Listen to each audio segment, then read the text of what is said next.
Welcome, friend, to another journey through the dusty corridors of history.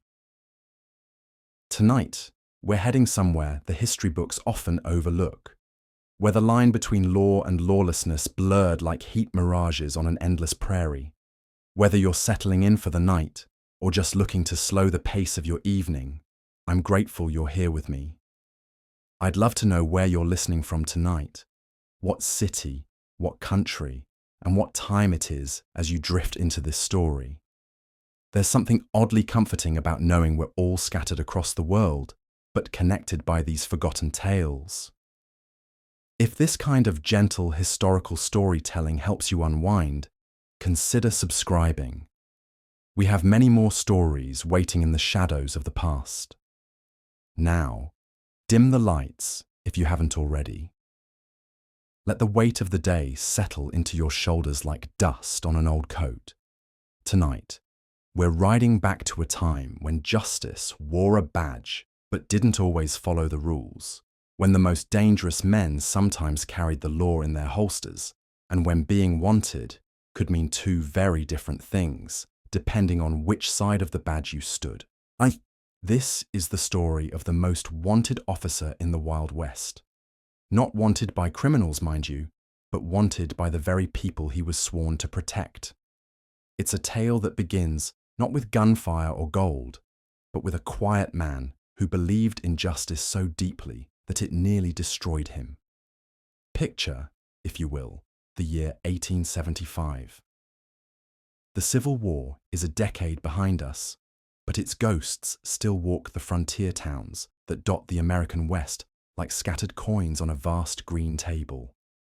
The railroad is pushing westward, bringing with it merchants, miners, settlers, and inevitably, the kind of men who follow opportunity with guns in their hands and greed in their hearts. In these frontier towns, law enforcement was often a matter of survival rather than service. Sheriffs and marshals weren't trained in academies or sworn in with ceremony.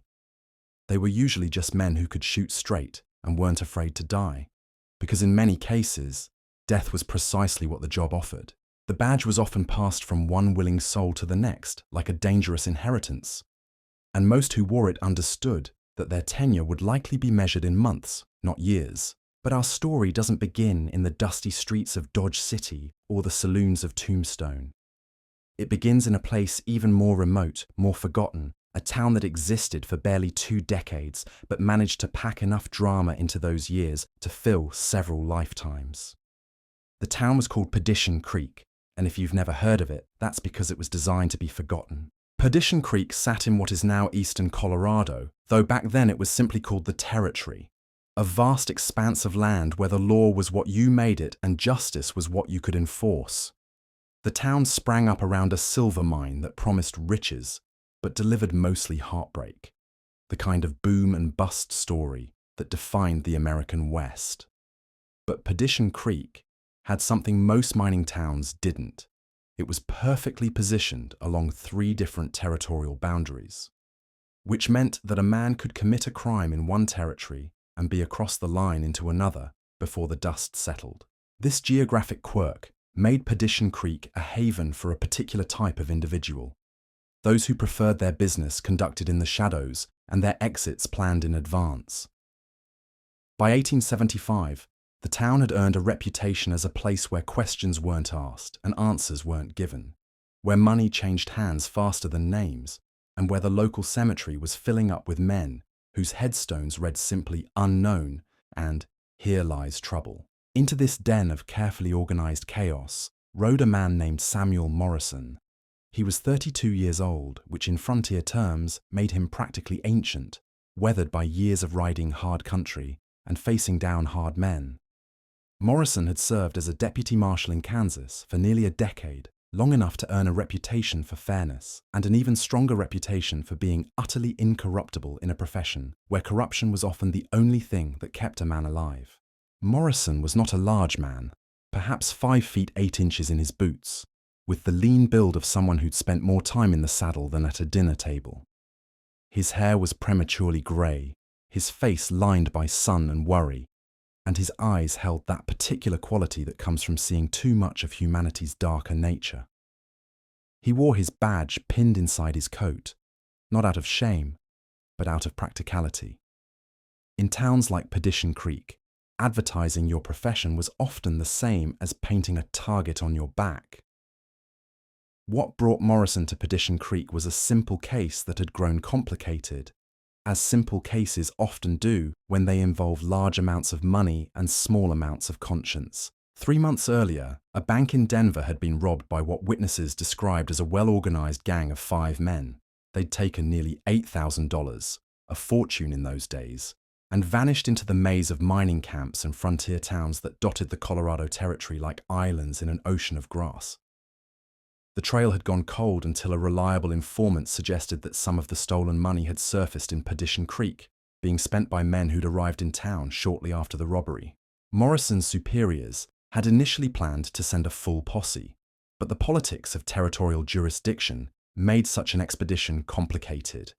Instead, they decided to send one man, someone who could blend in, ask questions quietly, and hopefully identify the robbers without starting a war. Samuel Morrison had volunteered for the assignment, though those who knew him might have questioned his motives. Morrison had recently lost his wife to consumption, and those close to him worried that his grief was making him reckless, that he was seeking danger as a way to join her, rather than facing the prospect of living without her. Whether this was true or not, Morrison himself never said. He simply packed his saddlebags, cleaned his guns, and rode west toward Perdition Creek with the focused determination of a man who had nothing left to lose. The town Morrison found when he arrived was exactly what he'd expected, and somehow worse. Perdition Creek consisted of one main street lined with the usual frontier establishments: a general store, a hotel that was generous with the term, 3 saloons, a livery stable, and a building that served as both church and courthouse, depending on the day of the week and the sobriety of the available ministers.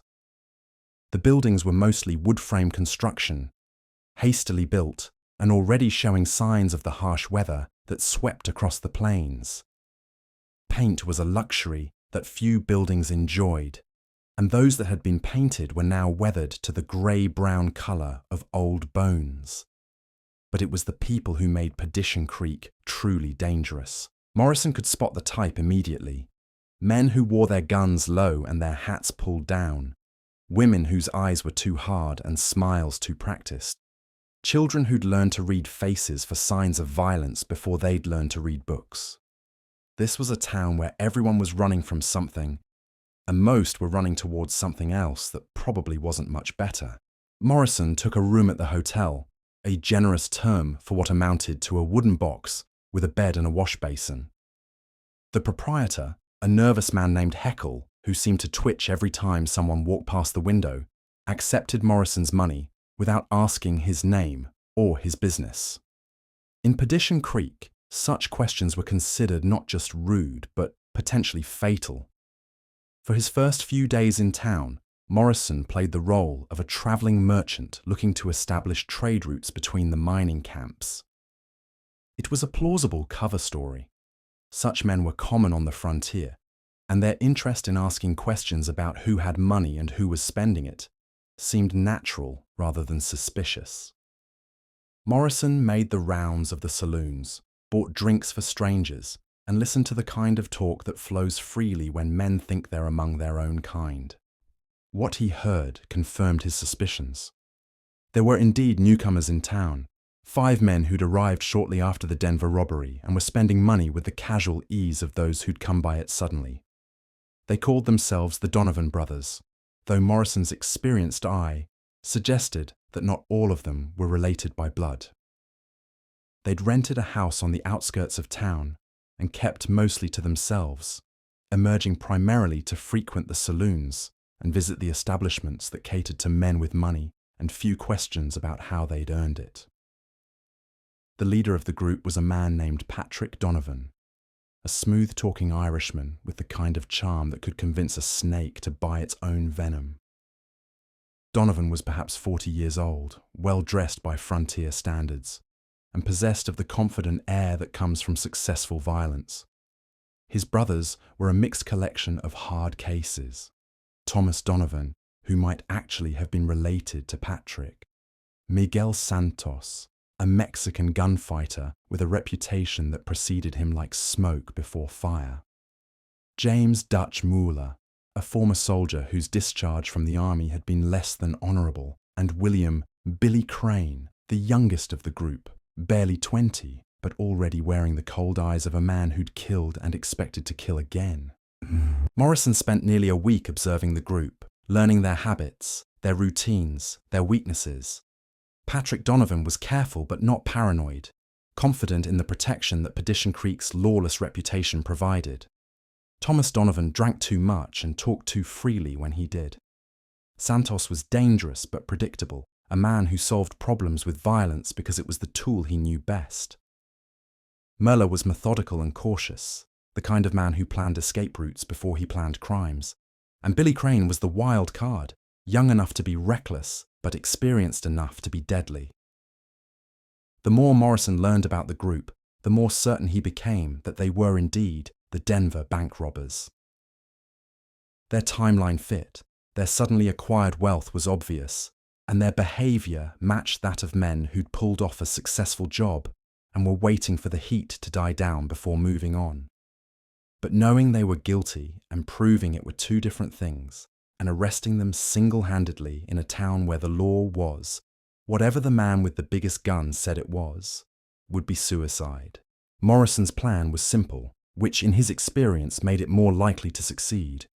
Rather than try to arrest all 5 men at once, he would isolate them, turn them against each other, and force them into making mistakes that would allow him to pick them off one by one. It was a dangerous game, but Morrison had played dangerous games before and survived. What he hadn't counted on was how quickly his carefully laid plans would begin to unravel. The first sign of trouble came on a Thursday evening in late September. Morrison was sitting in the Broken Wheel Saloon, nursing a whiskey and listening to Thomas Donovan drunkenly brag about his recent luck at cards, when the saloon doors swung open and a figure stepped inside that made Morrison's blood run cold. It was Marshal Wade Garrett, Morrison's former partner and current superior, the man who was supposed to be back in Kansas coordinating the search for the bank robbers. Garrett was a big man, built like a bear and twice as dangerous when cornered. He'd been a lawman for 20 years, long enough to develop his own interpretation of justice that didn't always align with what was written in the law books. He was also, Morrison knew, the kind of man who didn't make social calls to towns like Perdition Creek unless something had gone very wrong. Their eyes met across the smoky interior of the saloon, and Morrison saw something in Garrett's expression that made his hand instinctively move toward his gun. It wasn't recognition. It was calculation, the look of a man weighing options and finding them all unpleasant. Garrett walked to the bar, ordered a drink, and struck up a conversation with the bartender as if he'd never seen Morrison in his life. But Morrison knew that Garrett's presence could only mean one of two things.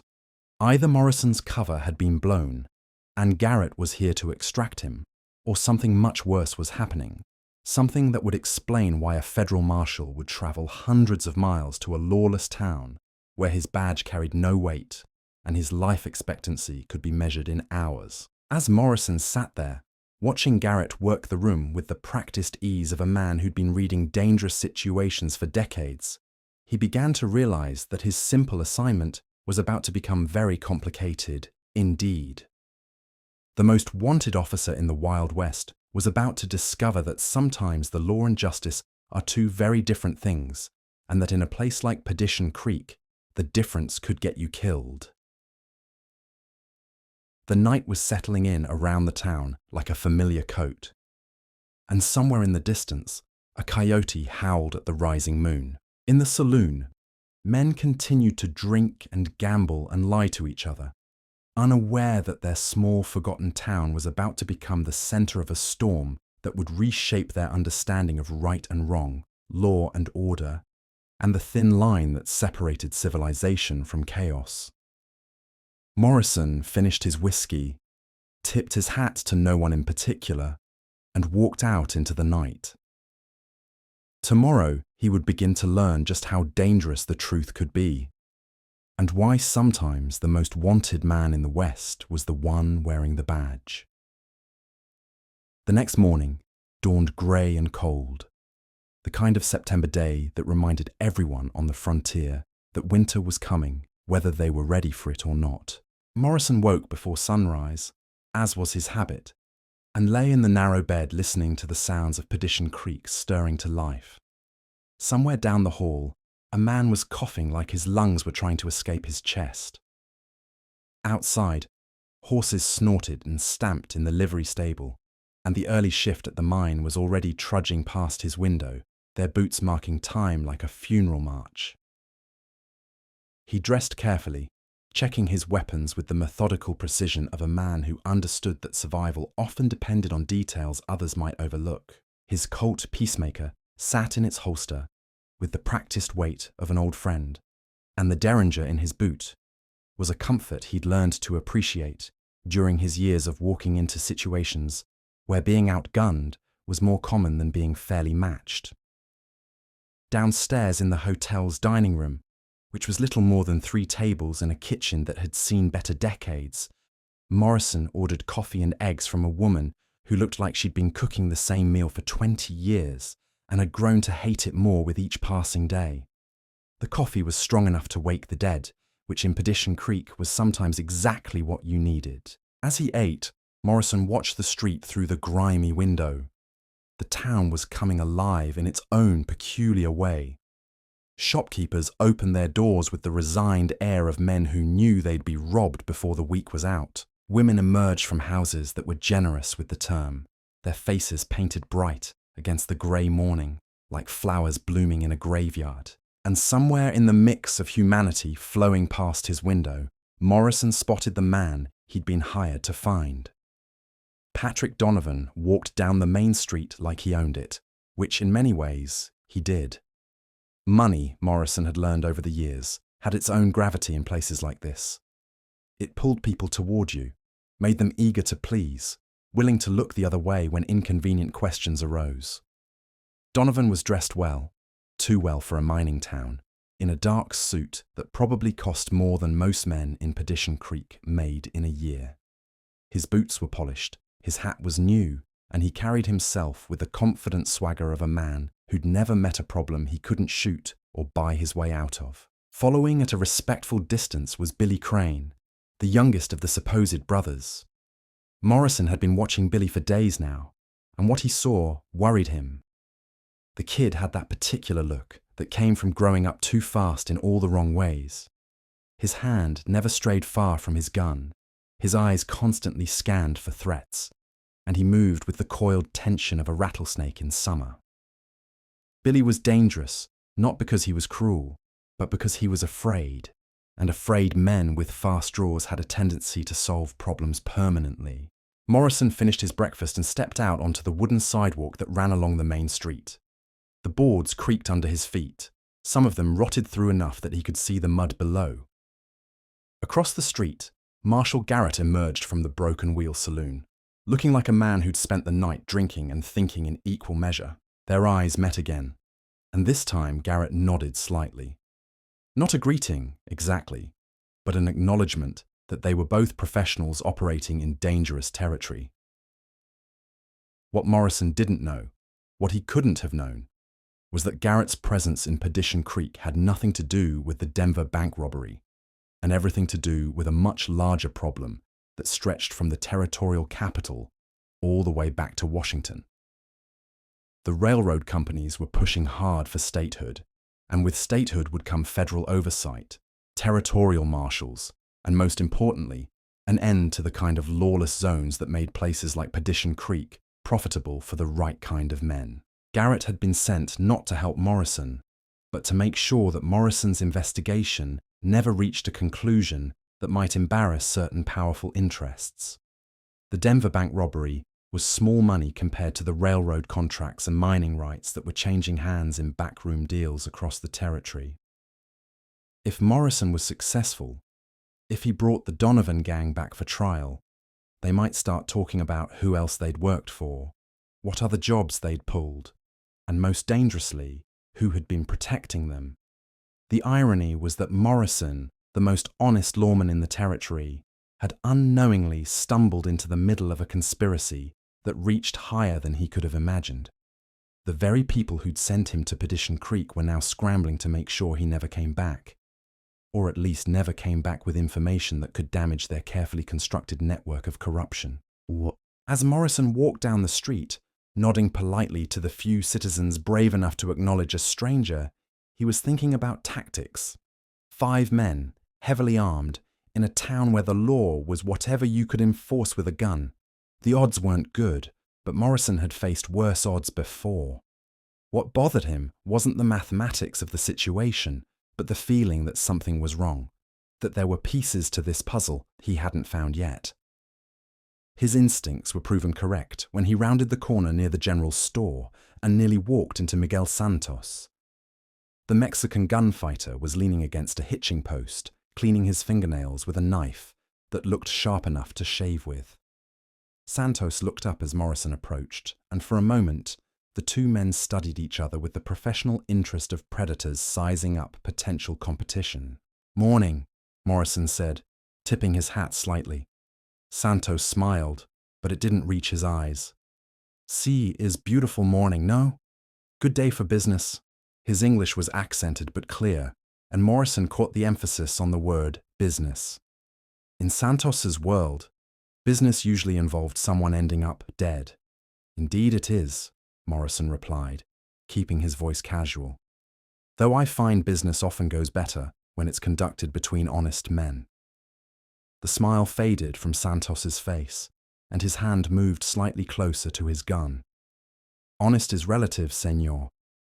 In this town, honest is what you can afford." Morrison nodded as if considering this philosophy. "Wise words, though I've always found that the price of dishonesty tends to come due when you least expect it." For a moment, the 2 men stood there in the morning sun, having a conversation that was about much more than business philosophy. Then Santos straightened up, sliding his knife back into its sheath with a practice motion that was probably meant to be intimidating. "Perhaps we speak again soon, senor. This town, she is small. Men of business, they find each other, see?" "I'm sure they do," Morrison replied, watching as Santos walked away with the fluid grace of a man who'd learned to move quietly and strike quickly. The encounter left Morrison more convinced than ever that his cover was thin at best. Santos had been fishing for information, trying to determine if Morrison was what he appeared to be or something more dangerous. The fact that Santos was being cautious suggested that the gang was starting to feel pressure, which could make them either more careful or more desperate. In Morrison's experience, desperate men made mistakes, but they also made corpses. As the day wore on, Morrison continued his careful observation of the town and its inhabitants.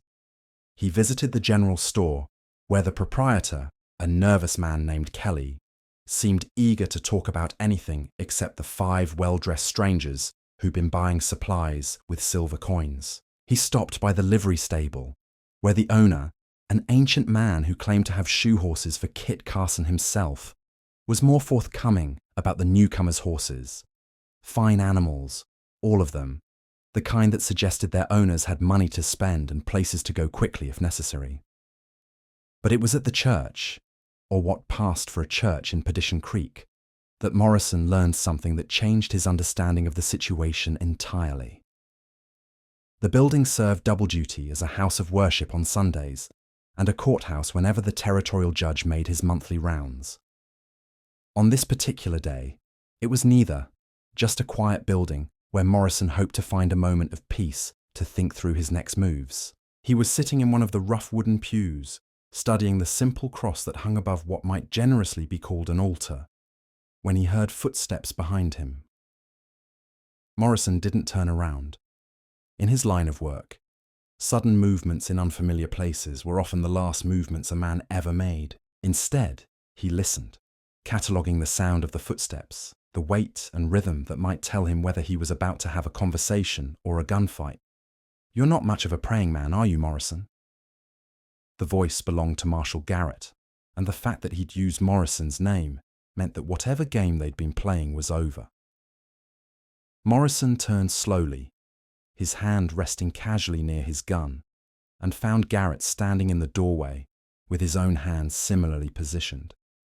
"I pray when the situation calls for it," Morrison replied, "though I find the Lord helps those who help themselves, especially when they're outnumbered 5-1. Garrett walked down the narrow aisle between the pews, his boots echoing in the empty building.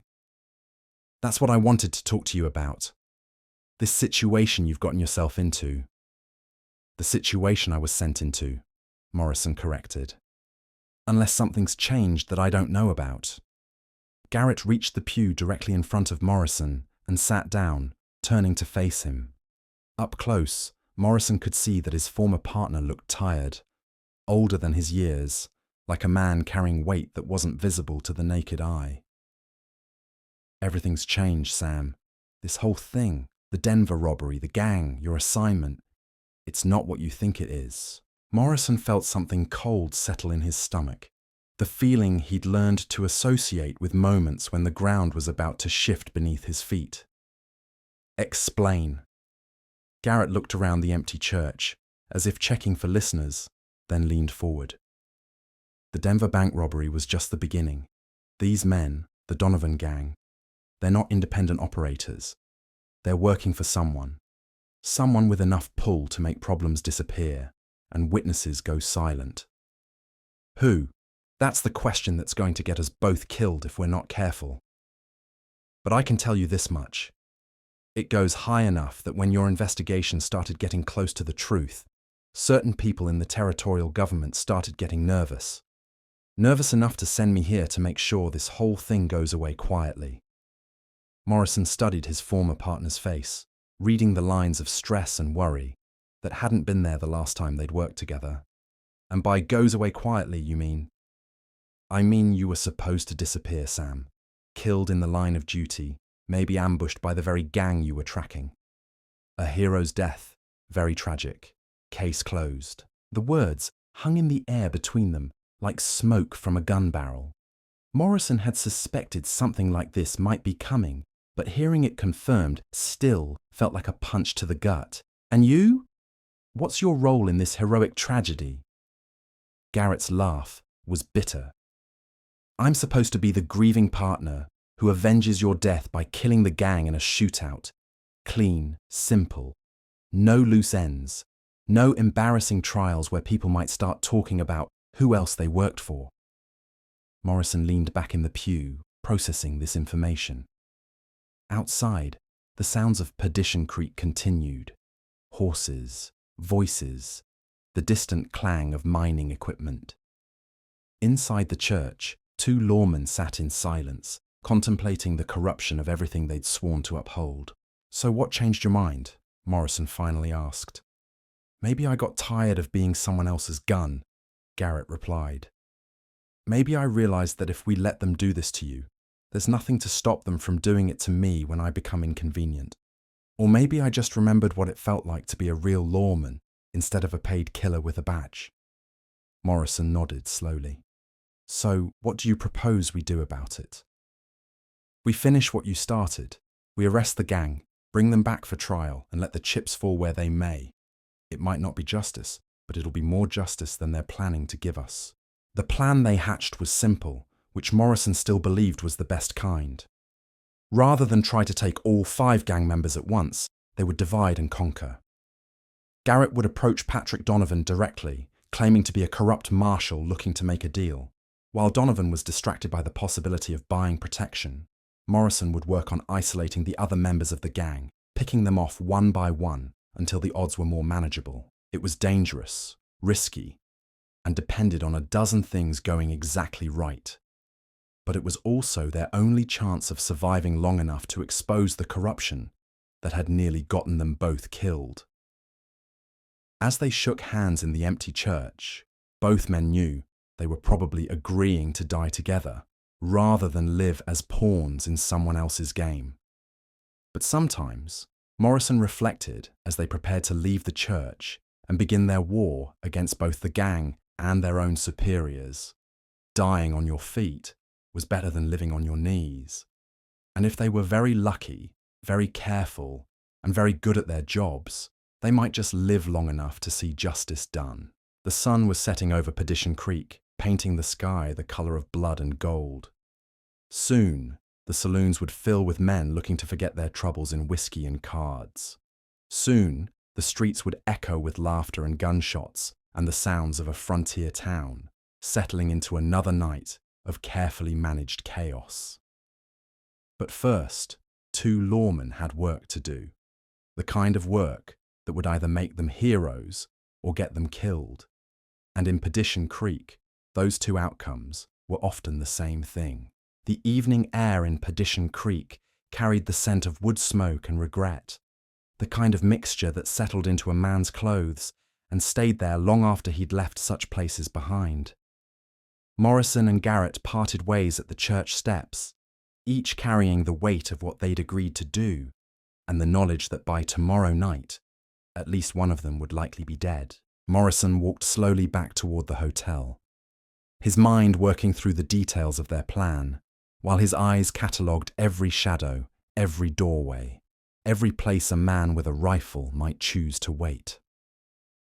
The streets were busier now, as the day shift from the mines trudged home, and the night shift prepared to descend into the earth. Somewhere in that flow of humanity were 5 men who'd killed for money and would kill again to keep it, and 2 lawmen who'd decided that some things were worth dying for. The Broken Wheel Saloon was already filling with the evening crowd when Morrison pushed through the batwing doors. The air inside was thick with tobacco smoke and the kind of conversations that happened when men thought no one important was listening. Morrison found a table in the corner where he could watch the room and ordered whiskey from a bartender who looked like he'd been poured from the same mould as every other frontier barkeep. Thick moustache, suspicious eyes, and hands that moved with the practiced efficiency of a man who'd broken up more fights than he'd started. It didn't take long for the evening's entertainment to begin. Thomas Donovan stumbled through the doors around 8 o'clock, already well into his cups from whatever establishment he'd been patronizing earlier. Thomas was the weak link in the gang, the one whose tongue loosened with alcohol and whose judgment disappeared entirely after the 3rd drink. Morrison had been counting on this weakness, and tonight Thomas didn't disappoint. The younger Donovan made his way to the bar, slapping coins down with the careless gesture of a man who'd never earned money through honest labour. He ordered whiskey and began holding court with anyone willing to listen to his increasingly elaborate tales of recent adventures.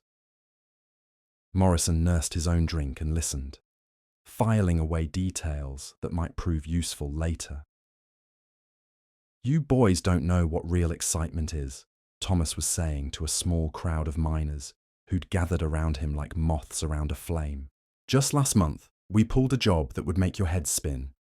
Bank in Denver, pretty as you please, walked in like we owned the place and walked out richer than kings." The miners laughed and bought him another drink, treating his confession like the kind of tall tale that was common entertainment in frontier saloons. Morrison felt his jaw tighten. In any civilized place, Thomas Donovan's words would have been enough to arrest him on the spot.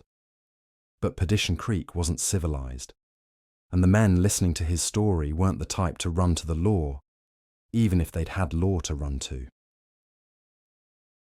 As the evening wore on, Thomas's stories grew more detailed and more incriminating.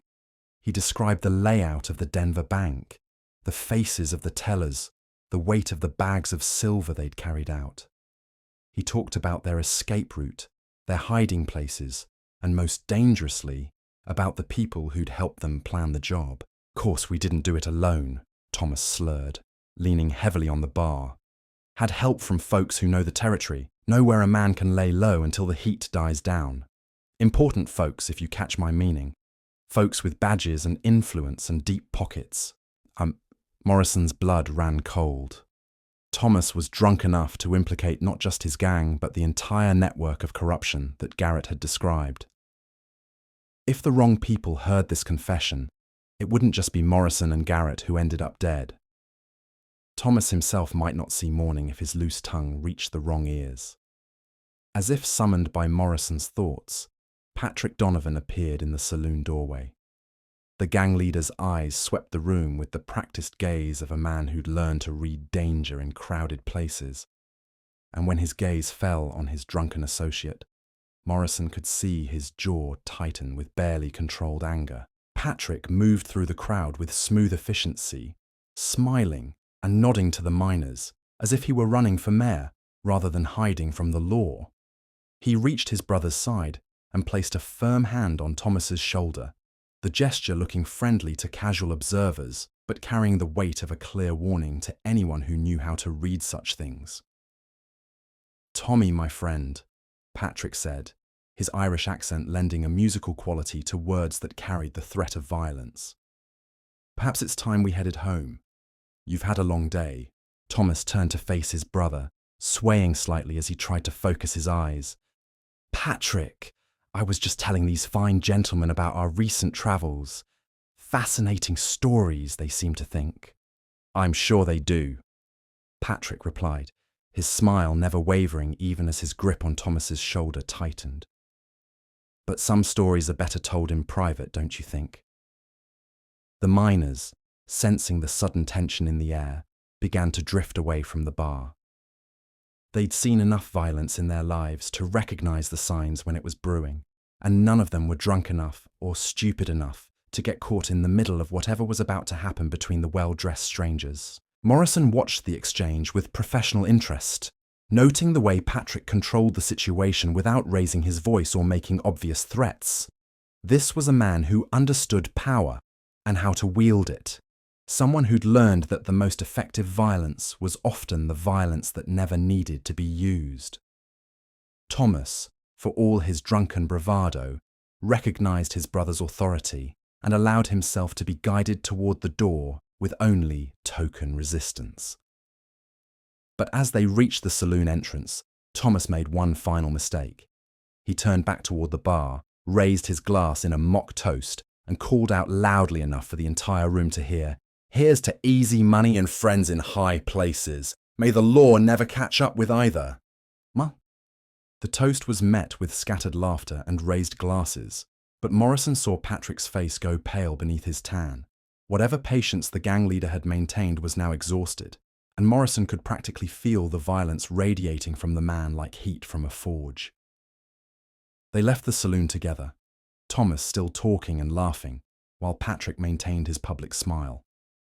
But Morrison had no doubt that before the night was over, the Donovan gang would be having a very serious discussion about the dangers of alcohol and loose tongues. Morrison finished his drink and made his own exit, slipping out the back door of the saloon and into the maze of alleys that connected the buildings of Perdition Creek like veins in a body. The plan he and Garrett had devised called for careful timing and precise execution, but Thomas Donovan's public confession had accelerated their timeline considerably. If word of the gang's admission reached the wrong ears, their carefully laid trap might spring on them instead of their quarry. He made his way through the shadows toward the house the gang had rented on the outskirts of town. It was a modest structure, probably built for a mine foreman or successful merchant, with enough rooms to accommodate 5 men and enough privacy to conduct business away from prying eyes. Morrison had scouted the building several times over the past week, noting the positions of windows and doors, the sightlines from neighboring buildings, and most importantly, the escape routes that would be available if things went wrong. From his position behind a water trough across the street, Morrison could see warm light spilling from the windows of the house. Shadows moved across the curtains, and even at this distance, he could hear the sound of raised voices. The confrontation between Patrick and Thomas was apparently continuing in private, and from the tone of the argument, it wasn't going well for the younger brother. Morrison settled in to wait. In his experience, family arguments among criminals rarely ended well, and he was hoping that the Donovan gang might solve part of his problem for him. If Patrick's anger got the better of his judgment, there might be one fewer gang member to worry about by morning. The argument inside the house grew louder, and Morrison caught fragments of heated conversation carried on the night air. Patrick's voice, controlled but furious, alternated with Thomas's drunken protests, and what sounded like the other gang members trying to mediate the dispute. Then, suddenly, the voices stopped. The silence that followed was more ominous than the shouting had been. Morrison had heard that kind of silence before. The moment when words gave way to action and civilized men remembered they were animals. He checked his weapons and prepared to move closer, knowing that whatever happened next would likely determine the course of the next few hours. A single gunshot shattered the quiet night, followed immediately by shouting and the sound of furniture being overturned. Morrison was already moving before the echo of the shot had faded, crossing the street at a run and taking cover behind a pile of lumber stacked near the house's front porch. Through the window, he could see chaos. Thomas Donovan lay on the floor, clutching his shoulder and cursing in a mixture of English and what sounded like Gaelic. Patrick stood over him with a smoking pistol in his hand, his face a mask of cold fury. The other gang members had drawn their weapons and were shouting questions and threats in equal measure. "You stupid, drunken fool," Patrick was saying, his accent thicker now with emotion. "Do you have any idea what you've done? How many people heard you running your mouth in that saloon?" Thomas struggled to sit up, blood seeping between his fingers. "I didn't tell them nothing they couldn't figure out for themselves. Besides, who's going to believe a bunch of drunk miners?" "It's not the miners I'm worried about," Patrick snapped. "It's whoever else might have been listening. Whoever might decide that a loudmouth drunk is more liability than asset." Miguel Santos spoke up from his position by the window, where he was keeping watch on the street. "We need to move, Patrick. Tonight. This place. She is no longer safe." "Where are we going to go?" Billy Crane asked, his young voice tight with fear. "We've got money, but not enough to run forever, and if someone's tracking us—" "No one's tracking us," Patrick said, but Morrison could hear the uncertainty in his voice. "We've been careful. We've covered our tracks." "Have we?" Dutch Mellor asked from his position by the back door. "Because I've been feeling eyes on us for days now. Someone's been asking questions, poking around. Someone who doesn't belong in a place like this." Morrison felt his pulse quicken. His cover might not be as solid as he'd hoped, and if the gang was already suspicious, his window of opportunity was closing rapidly. He needed to act soon before they decided to cut their losses and disappear into the night. As if responding to his thoughts, he heard footsteps on the wooden sidewalk behind him. Morrison turned to see Marshal Garrett approaching through the shadows, moving with the careful steps of a man who understood that the next few minutes would determine whether he lived to see another sunrise. Garrett reached Morrison's position and crouched beside him behind the lumber pile. "Sounds like they're having a family discussion," he whispered. "Thomas got drunk and started bragging about the Denver job," Morrison replied quietly. "Patrick put a bullet in his shoulder to shut him up, but the damage is done. They're talking about running. Then we need to move now, before they scatter." Garrett checked his weapons and studied the house. "You still want to try taking them alive?" Morrison considered the question. 5 desperate men, all armed, in a building with multiple exits and innocent people nearby. The smart play would be to wait for them to leave town and then track them down in the open country, where a gunfight wouldn't endanger civilians. But smart plays often became no plays when time was running short and options were limited. "We try," Morrison said finally. "But if they start shooting, we finish it however we have to." Garrett nodded grimly. "Just like old times." "Let's hope we're both around to remember the old times when this is over." They moved apart, Garrett circling toward the back of the house, while Morrison approached the front door. The plan was simple. Simultaneous entry from both directions. Overwhelming force applied quickly and decisively. It was the kind of plan that worked perfectly in theory and went to hell the moment the first shot was fired. Morrison reached the front porch and pressed himself against the wall beside the door. Through the window, he could see that the gang members had begun gathering their belongings, preparing for a hasty departure. Thomas was on his feet now, his wounded arm in a makeshift sling, arguing quietly with Patrick about something Morrison couldn't hear. In the back of the house, Morrison heard the soft creak of a door opening, followed immediately by Dutch Mueller's voice shouting a warning.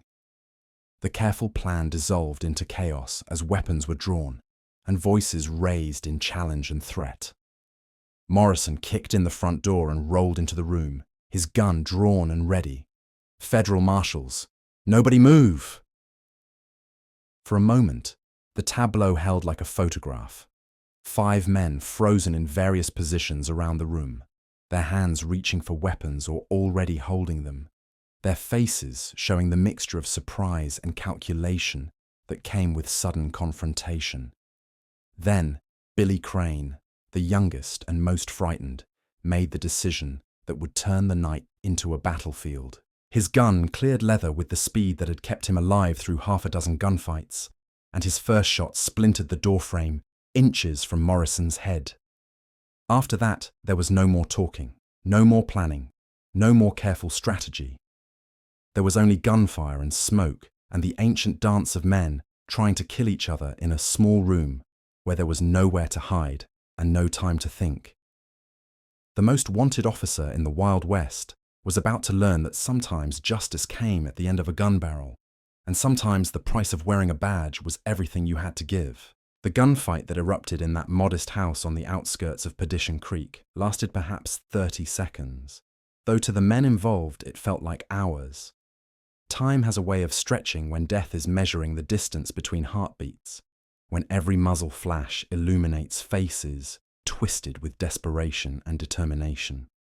Morrison threw himself behind an overturned table as Billy Crane's second shot punched through the air where his chest had been a moment before. The room filled with smoke and thunder, the confined space amplifying every gunshot until it felt like being trapped inside a church bell during Sunday service. Through the chaos, Morrison could hear Garrett's voice from the back of the house, shouting challenges and warnings in equal measure. Patrick Donovan proved why he'd survived as long as he had in a profession where most men died young. Instead of panicking or freezing, he began barking orders to his men with the calm efficiency of a general directing troops. "Santos, the window. Dutch, cover the back door. Billy, stop wasting ammunition and aim." Miguel Santos moved like liquid shadow, rolling toward the front window while drawing both of his pistols with movements so fluid they seemed choreographed. His reputation as a gunfighter wasn't built on showmanship, but on the simple fact that he was still breathing after encounters that had left better men feeding the worms. His first shot shattered the oil lamp that had been providing light for the room, plunging the interior into a dancing maze of shadows and muzzle flashes. Morrison felt, rather than saw, the bullet that creased his ribs, a line of fire that told him how close he'd come to joining the list of lawmen who died trying to bring order to chaos. He returned fire, his shot catching Billy Crane in the shoulder and spinning the young gunfighter around like a child's top. Billy went down hard but kept his gun, which made him nearly as dangerous wounded as he'd been healthy. From the back of the house came the distinctive boom of Garrett's shotgun, followed by Dutch Muller's scream of pain and rage. Morrison had seen what a shotgun could do to a man at close range, and judging by the quality of Muller's screaming, Garrett's aim had been true, if not immediately fatal. Thomas Donovan, still clutching his wounded shoulder from his brother's earlier lesson in discretion, had taken cover behind a heavy wooden chest that had probably held someone's most precious possessions before the gang had moved in. He was firing wild shots with his offhand, more dangerous to everyone in the room than to any specific target. But in a gunfight, wild shots had a way of finding their mark through sheer probability. Morrison shifted position, crawling along the floor toward a doorway that led deeper into the house. The wooden planks beneath him were slick with blood, whether his own or someone else's, he couldn't tell in the darkness. What mattered was that he was still moving, still thinking, still fighting. In his experience, the man who kept his head when everyone else was losing theirs usually walked away from such encounters, assuming he didn't catch a lucky bullet in the process. Patrick Donovan had reached the same conclusion. Through the smoke and chaos, Morrison could see the gang leader working his way toward what was probably a bedroom, moving with the careful deliberation of a man who understood that retreat was sometimes the better part of valor. Patrick wasn't running. Men like him didn't run. But he was repositioning, looking for better cover and clearer fields of fire. Santos had made it to the window and was now laying down covering fire toward the front door, his shots methodical and well-aimed despite the poor light. Each muzzle flash revealed his face for an instant, calm and focused, as if he were target shooting at a county fair, rather than fighting for his life against federal marshals. This was a man who'd learned to treat violence as a craft rather than an emotion, and that made him more dangerous than all the others combined.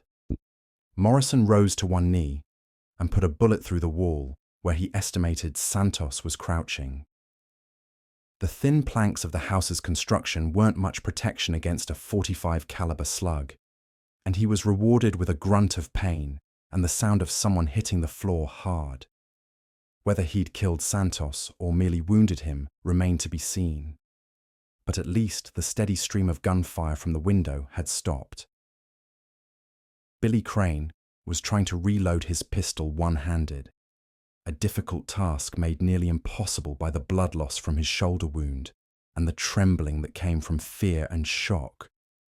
Morrison could have killed him easily, but something in the boy's face, because that's what he was, really, just a boy who'd chosen the wrong path and followed it too far, made Morrison hesitate for a crucial second.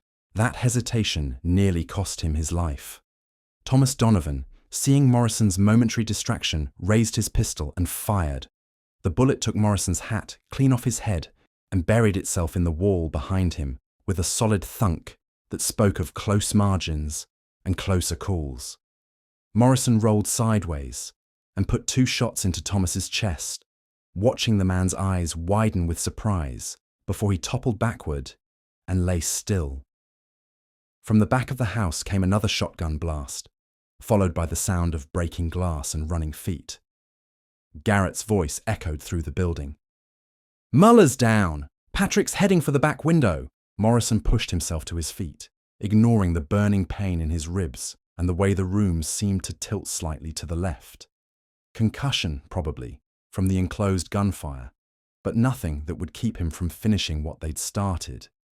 He could see Billy Crane slumped against the wall, his unfired pistol lying beside him like a promise he'd never been able to keep. The boy was breathing but unconscious, which was probably the best outcome he could have hoped for given the choices he'd made. Santos was still alive, Morrison discovered, though the bullet that had found him through the wall had taken most of the fight out of him.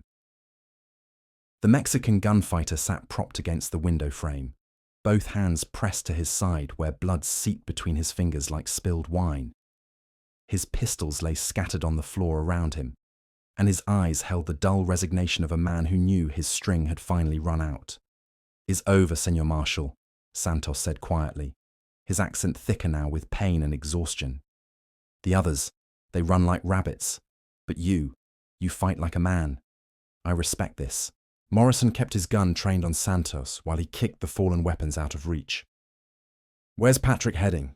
Santos managed a weak smile. "He goes where all men go when the devil comes calling, into the darkness, hoping to find light."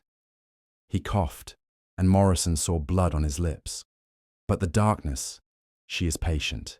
She waits for all of us." Through the shattered front window, Morrison could see movement in the street. The gunfight had drawn attention, as gunfights always did in frontier towns, though the attention was more curious than helpful. Perdition Creek was the kind of place where people minded their own business, even when that business involved federal marshals, and wanted men shooting each other to pieces in their neighborhoods. Garrett appeared in the doorway between the front room and the back of the house, his shotgun broken open and fresh shells sliding into the chambers with practiced efficiency. The marshal's face was grim, streaked with powder burns and what looked like someone else's blood. "Muller's dead," Garrett reported tersely. "Patrick made it out the back window, but he's wounded. I put some buckshot in his leg before he cleared the sill." He looked around the room, taking in the carnage with professional detachment. "Thomas? Dead. Billy's alive but out cold. Santos is gut shot but talking." Morrison reloaded his pistol, the familiar motions helping to steady his hands and his nerves. "What about Dutch?" "Took both barrels at close range. Wasn't much left to identify." Garrett's expression was stone, but Morrison could see the cost of the violence in his eyes. They'd both killed men before, but it never got easier. It just got more necessary. Santos coughed again, this time bringing up more blood. "Senores Marshals," he said weakly, "you should know. Patrick, he has friends, important friends, men who will not be happy that you live to tell stories." "We know about the corruption," Morrison said. "That's why we're here, See, but you know only the small fish. The big fish, they swim in deeper waters. They have teeth like sharks and patience like stones."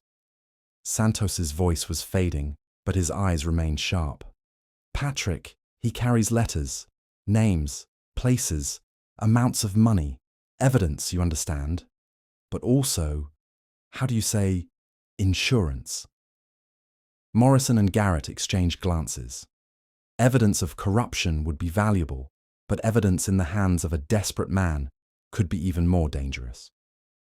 Patrick Donovan, wounded and cornered, might decide that if he was going down, he'd take as many important people with him as possible. "Where would he go?" Morrison asked. "He's wounded, on foot, in a town where everyone knows his face." Santos managed another weak smile. "Patrick, he is like a fox, always has more than one hole to hide in, but his wound, it will slow him, and his pride, it will make him stupid." He closed his eyes for a moment, then opened them again with obvious effort. "The old mine, 3 miles north, abandoned for 2 years, but Patrick, he has supplies there, water, ammunition, money for running." The information rang true. Morrison had seen similar setups before. Criminals who prepared bolt holes against the day when their luck ran out and they needed to disappear quickly. An abandoned mine would provide shelter, concealment, and multiple escape routes through the tunnel system. "Why tell us?" Garrett asked suspiciously. "What's in it for you?" Santos looked at him with something that might have been amusement. "What is in it for me, Senor Marshal? I am dying. Patrick, he shot his own brother tonight. You think he will come back for Miguel Santos? No. Better that you catch him before he reaches those letters. Better that this madness ends here." Morrison knelt beside the wounded gunfighter. "Those letters, what kind of evidence are we talking about?" "Names of judges bought and paid for, sheriffs who look the other way for silver coins, politicians who take railroad money to forget about certain crimes, even some federal marshals whose salaries come from more than one source." Santos's breathing was becoming more labored. "Enough evidence to hang half the territorial government if the right people see it." The implications were staggering. Morrison had suspected corruption, but the scope that Santos was describing went far beyond anything he'd imagined. If Patrick Donovan had documented evidence of such widespread criminal activity, he wouldn't just be running from the law, he'd be running from everyone he could implicate, and those people had resources that far exceeded what 2 federal marshals could bring to bear. "We need to move," Morrison said to Garrett.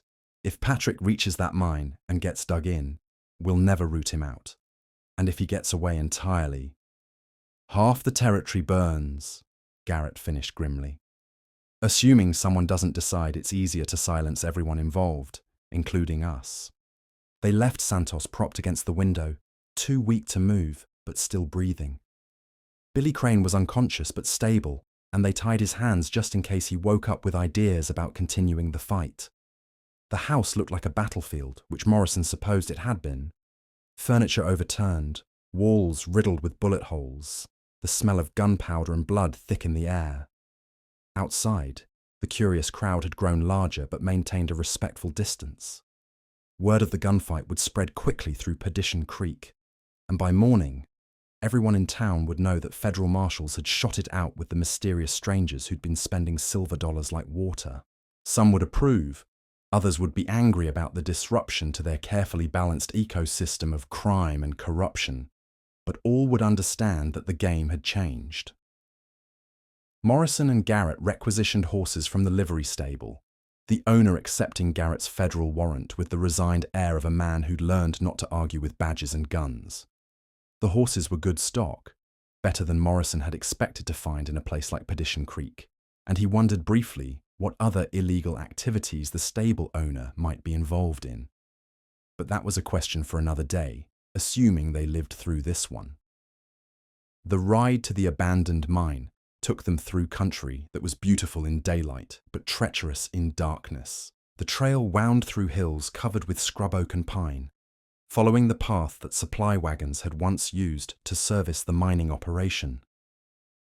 Morrison had scouted this area during his initial reconnaissance of Perdition Creek, but riding it at night, with a wounded, desperate man somewhere ahead of them, gave the landscape an entirely different character. "You ever think about what we'll do if we actually catch him?" Garrett asked as they picked their way along the rocky trail. "I mean, beyond arresting him. Those letters he's carrying. They could destroy a lot of careers, ruin a lot of lives." Morrison considered the question. Some of those careers probably need destroying. Some of those lives probably need ruining. And the others? The ones who are just trying to survive in a corrupt system? The ones who took money because refusing meant their families went hungry? It was an old argument, one that Morrison had wrestled with throughout his career as a lawman. Where was the line between survival and corruption? Between necessity and greed? Between being a victim of a broken system and being complicit in perpetuating it? "I don't know," Morrison admitted.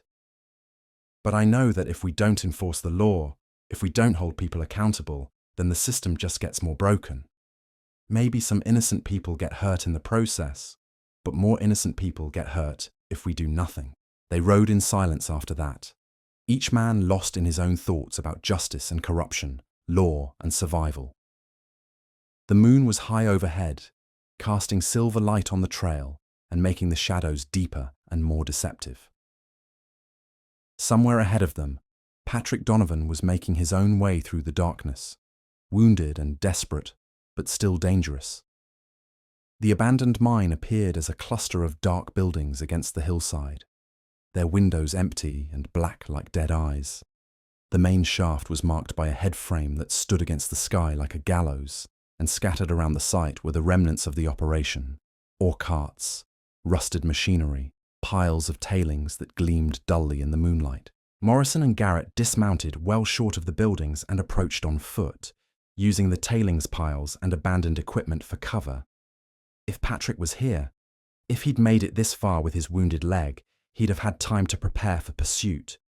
He'd choose his position carefully, set up fields of fire, maybe even rig some kind of trap for anyone foolish enough to follow him. The first indication that they were in the right place came from a thin wisp of smoke rising from the chimney of what had probably been the mine supervisor's office. Someone had built a fire, either for warmth or light or both. Given Patrick's wounded condition, both would be necessities, but they also advertised his presence to anyone who knew how to read the signs. Morrison pointed to the smoke and then gestured toward the left side of the compound. Garrett nodded and began working his way around to the right. They'd used this tactic before, approaching from different angles to prevent their quarry from covering both of them simultaneously. It was dangerous. Friendly fire was always a risk in situations like this, but it was better than walking into an ambush. As Morrison crept closer to the supervisor's office, he could see light flickering through cracks in the walls and around the edges of a door that didn't quite fit its frame. Someone was definitely inside, and judging by the unsteady quality of the light, they were moving around, pacing perhaps, or preparing for something. A voice called out from the building, Patrick's Irish accent unmistakable, even when strained with pain and exhaustion. "I know you're out there, Morrison. Or should I say Marshall Morrison? Did you think I wouldn't figure out who you really were?" Morrison pressed himself against the wall of a storage shed, his gun ready, but his mind racing. How long had Patrick known his true identity? Had his cover been blown from the beginning, or had tonight's events finally connected the pieces? "Doesn't matter now," Patrick continued, his voice carrying clearly in the thin mountain air. "You want to know about corruption? about who's been pulling the strings. Come inside, and we'll have a conversation. Just you and me, like civilized men." The offer was almost certainly a trap, but it was also an opportunity. If Patrick really did have evidence of widespread corruption, this might be the only chance to get it before he destroyed it or used it to buy his freedom from people with deeper pockets than federal marshals. Morrison made his decision. He stepped into the open, his hands visible, but his gun still holstered, and walked toward the office building. "I'm coming in, Patrick, but if you're thinking about shooting me, remember that my partner's out there with a shotgun and a very unfriendly attitude toward cop killers." The door opened as Morrison approached, revealing Patrick Donovan silhouetted against the firelight.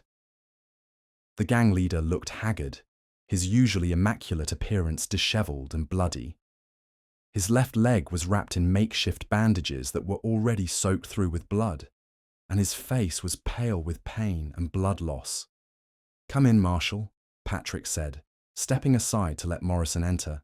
"Let's discuss the price of justice in this godforsaken territory." Morrison stepped across the threshold, knowing that he was either about to learn the truth about the corruption that had nearly gotten him killed, or that he was about to die in an abandoned mine office surrounded by the ghosts of failed dreams and broken promises. Either way, the most wanted officer in the Wild West was about to discover that sometimes the law and justice were two very different things, and that the badge on his chest might not be worth the metal it was stamped from. The office was smaller than Morrison had expected, just a single room with a stone fireplace where logs crackled and hissed, casting dancing shadows on walls lined with mining charts and ledgers that belonged to a different time. Patrick Donovan sat heavily in a wooden chair that creaked under his weight, his wounded leg stretched out before him like an accusation. On the rough table beside him lay a leather satchel, its contents unknown, but somehow radiating importance in the flickering light. "You know what's funny about justice, Morrison?" Patrick said, pouring whiskey from a bottle that had probably been left behind by the mine's previous occupants. His hands shook slightly, whether from blood loss or something else entirely.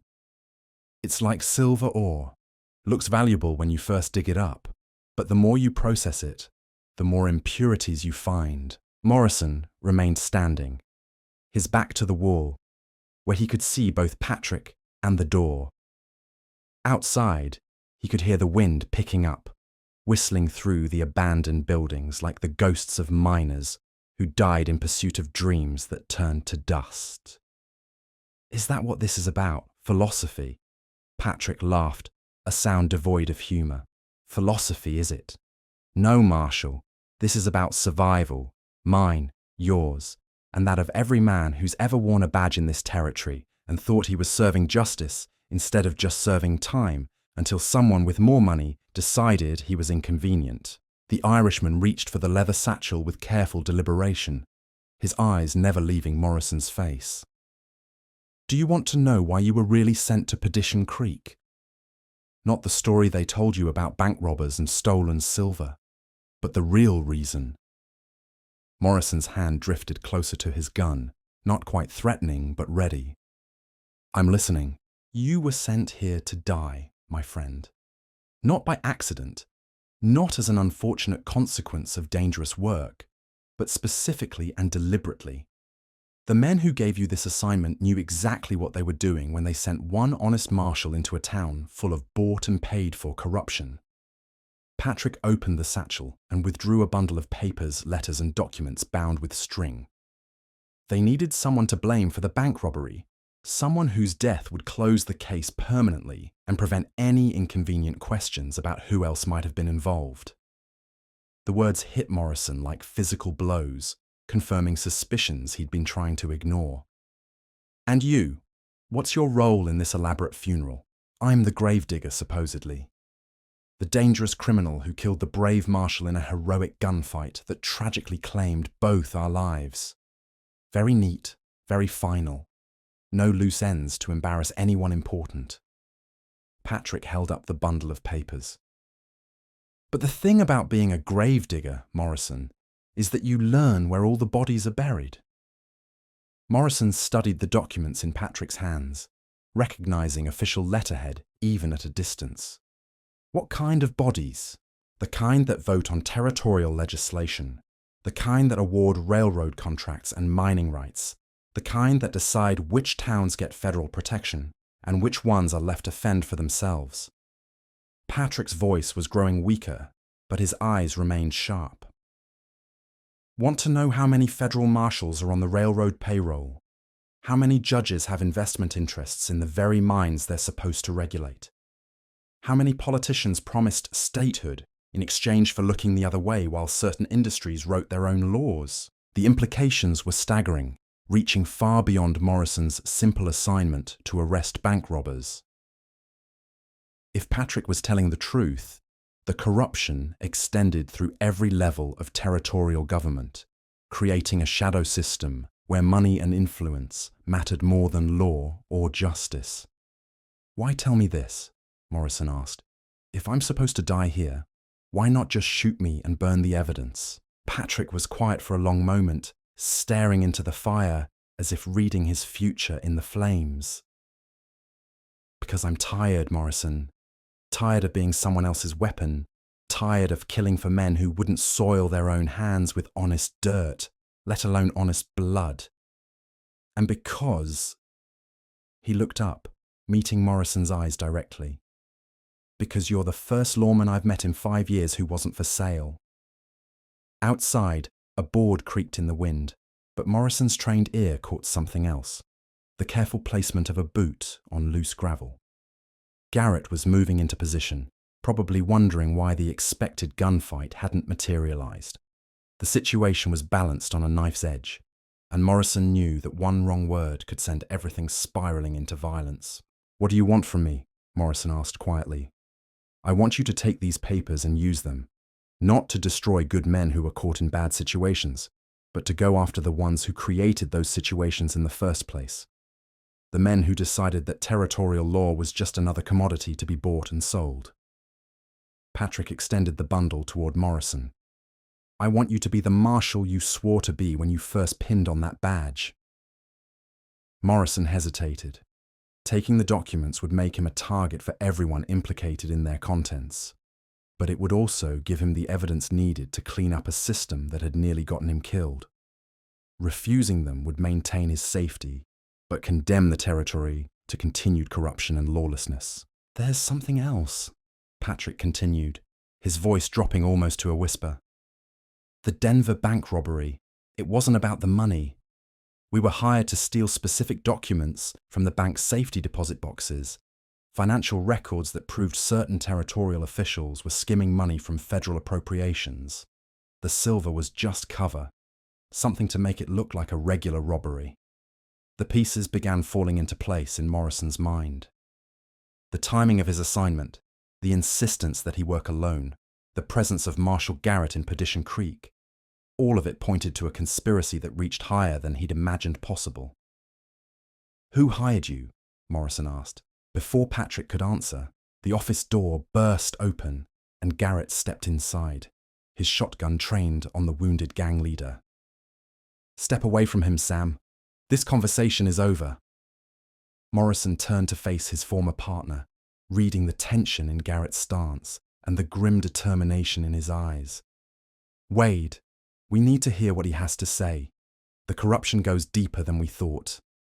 "I know exactly how deep it goes," Garrett replied, his voice flat and cold. "And I know that some secrets are better buried with the men who carry them." The truth hit Morrison like a physical blow. Garrett wasn't here to help arrest Patrick Donovan. He was here to ensure that Patrick never had a chance to testify about what he knew. The corruption hadn't just reached the territorial government, it had infected the Federal Marshal Service itself. "How long, Wade?" Morrison asked, his own hand moving toward his gun. "How long have you been taking their money?" Garrett's expression didn't change, but Morrison caught the slight tightening around his eyes that indicated a man preparing for violence. Long enough to know that idealistic marshals don't live to collect their pensions. Long enough to understand that the system isn't broken. Sam, it's working exactly as intended. Patrick Donovan laughed bitterly from his chair. There's your answer, Marshal Morrison. The man sent to save you is the same man sent to kill you. Poetic, isn't it? The standoff stretched between the three men like a taut wire, each waiting for the others to make a move that would determine who walked out of the abandoned mine office and who stayed behind to feed the mountain scavengers. Morrison found himself caught between two kinds of corruption: the desperate criminal who wanted redemption and the respected lawman who'd sold his soul for security. "Put down your gun, Wade," Morrison said quietly. "We can work this out. Whatever they're paying you, whatever they've promised you, it's not worth throwing away 20 years of honest service." "Honest service?" Garrett's laugh was harsh. "You think any of our service has been honest? Every arrest we've made, every criminal we've brought in, every case we've closed. It was all part of someone else's game. The only difference is that some of us were smart enough to get paid for playing it."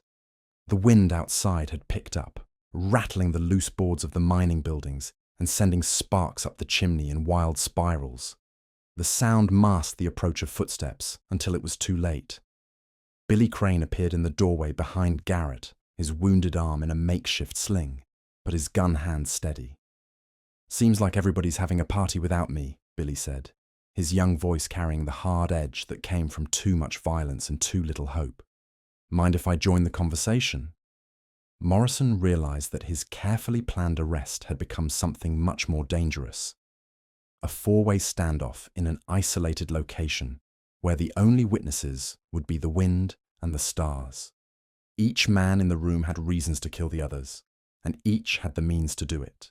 "Billy," Patrick said without turning around, "you should have stayed in town. This doesn't concern you anymore." "Doesn't concern me?" The young gunfighter's voice rose with indignation. "You shot Thomas. You got Dutch killed. You led us into a trap, and now you're making deals with the law. Everything about this concerns me." Morrison saw the dynamics shifting, alliances forming and dissolving in the space of heartbeats.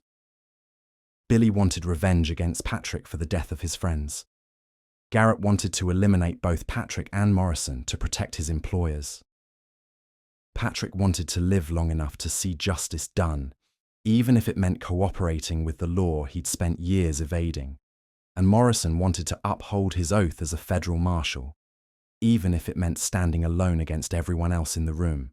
"Nobody has to die here tonight," Morrison said, addressing all three men. "Patrick, you surrender to federal custody and testify about what you know. Wade, you come clean about who's been paying you and help us build a case against the real criminals. Billy, you walk away, disappear into the territories, and never come back." The offer hung in the air like smoke from the fireplace, each man weighing his options against the alternatives. For a moment, Morrison thought reason might prevail, that the standoff might end without bloodshed. Then Billy Crane made the mistake that young men have been making since the invention of gunpowder.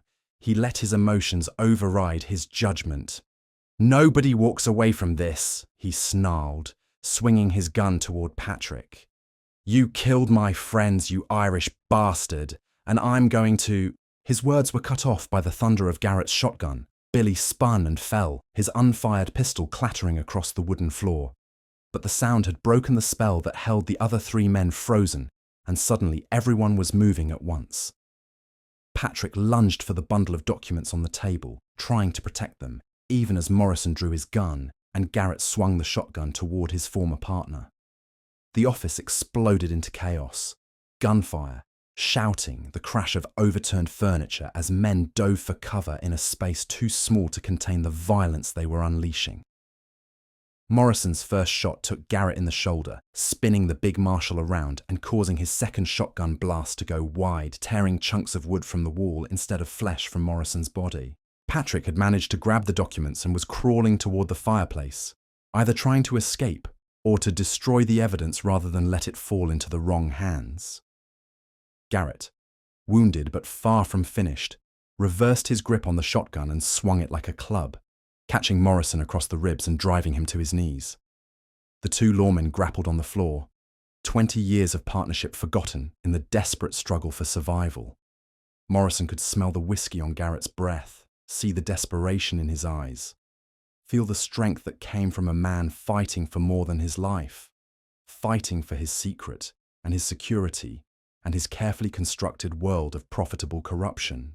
Patrick had reached the fireplace and was holding the bundle of documents over the flames, his face illuminated by the dancing light. "This is what it's all about," he shouted over the sounds of the struggle. "This is what they'll kill for, what they'll die for, what they'll sacrifice every principle they ever held." Morrison broke free from Garrett's grip and rolled toward his fallen gun, his ribs screaming with pain, but his mind focused on the simple necessity of staying alive. Behind him, he could hear Garrett chambering fresh shells into the shotgun, the metallic clicks like a countdown to his own death. "Don't burn those papers, Patrick," Morrison called out as he came up with his Colt in his hand. "They're the only chance this territory has for real justice." "Justice?" Patrick's laugh was wild, almost hysterical. "There is no justice, Morrison. There's only power and the men who wield it and the men who die because they believed in something better." The documents caught fire, their edges curling and blackening as the flames consumed names and dates and evidence of crimes that would now never be prosecuted. Morrison watched 20 years of corruption disappearing into smoke and ash, taking with it any hope of cleaning up the system that had nearly destroyed him. Garrett was back on his feet, blood streaming from his wounded shoulder but his shotgun steady in his hands. "It's over, Sam. The papers are gone. The witnesses are dead or dying. And tomorrow this will all be a memory. A sad story about a good marshal who got in over his head and paid the price for his idealism." Morrison kept his gun trained on his former partner, but his eyes were on Patrick, who was still kneeling by the fireplace, watching the documents burn. "Is that what you tell yourself, Wade? That I was just too idealistic to understand how the world really works?" "I tell myself that I'm a survivor," Garrett replied. "And survivors don't waste time mourning systems that were never going to change anyway." The last of the documents crumbled into ash, taking with them the evidence that might have brought down a network of corruption spanning the entire Colorado territory. Patrick slumped beside the fireplace, his face grey with blood loss and exhaustion, his mission, whatever it had truly been, complete. But as the flames consumed the papers and the shadows danced on the walls of the abandoned office, Morrison realized that something had changed in the equation. Billy Crane, who everyone had assumed was dead, was stirring on the floor where Garrett's shotgun blast had felled him. The young gunfighter was wounded, probably dying, but his eyes were open and aware, and his hand was creeping toward the pistol that had fallen just out of reach. The most wanted officer in the Wild West was about to learn that in places like Perdition Creek, the dead didn't always stay dead, and that sometimes the most dangerous enemies were the ones you thought you'd already defeated. The wind outside was howling now, driving through the gaps in the building's walls and making the fire dance like a living thing. Somewhere in the distance, a coyote called to its pack, and the sound seemed like a lament for all the good intentions that had died in the Colorado Territory, buried beneath the weight of silver and greed and the simple human weakness that made men choose survival over principle.